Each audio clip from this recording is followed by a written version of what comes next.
एक राजा था, उसके 12 बेटे थे। जब वे बड़े हो गए तब राजा ने उनसे कहा कि तुम्हें अपने अपने लिए एक एक पत्नी ढूंढ कर लानी है। लेकिन वह पत्नी एक ही दिन में सूत काटकर कपड़ा बुने, फिर उससे एक कमीज सिलकर दिखाए, तभी मैं उसे बहू के रूप में स्वीकार करूंगा।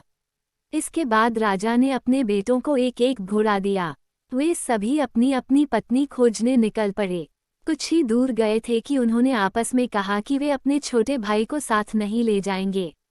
11 भाई अपने छोटे भाई को अकेला छोड़कर चले गए। वह रास्ते में सोचने लगा कि वह आगे जाए या लौट जाए। उसका चेहरा उतर गया था। वह घोड़े से उतरकर घास पर बैठ गया और रोने लगा। रोते रोते अचानक चौंक गया।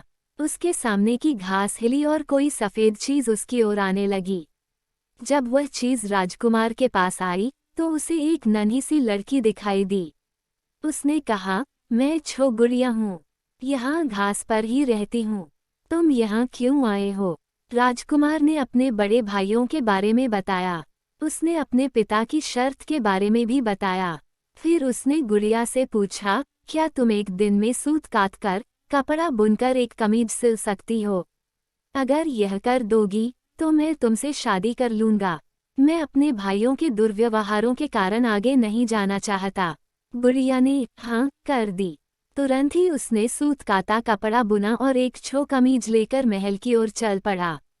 जब वह महल में पहुंचा तो उसे शर्म आ रही थी, क्योंकि कमीज बहुत छोटी थी।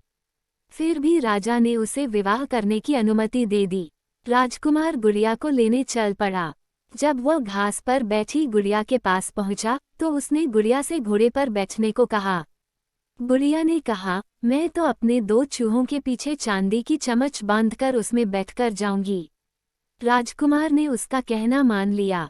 राजकुमार घोड़े पर सवार हो गया।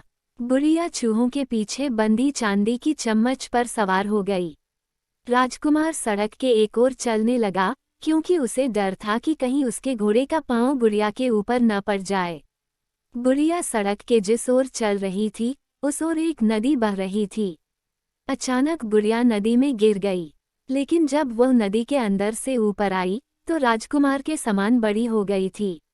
राजकुमार बहुत प्रसन्न हुआ। राजकुमार महल में पहुंचा तो उसके सभी बड़े भाई अपनी अपनी होने वाली पत्नियों के साथ वहां आ चुके थे। लेकिन उसके भाइयों की पत्नियों का न व्यवहार अच्छा था, न ही वे सुंदर थीं। जब उन्होंने अपने भाई की सुंदर पत्नी को देखा तो वे सभी जल भून गए। राजा को पता चला कि बड़े पुत्रों ने छोटे राजकुमार के साथ दुर्व्यवहार किया है, तो उसने बड़े बेटों की खूब निंदा की। फिर छोटे बेटे को गद्दी सौंप दी। छोटे राजकुमार का विवाह गुड़िया के साथ धूमधाम से हुआ। अब छोटा राजकुमार राजा था और गुड़िया रानी। दोनों सुख से रहने लगे।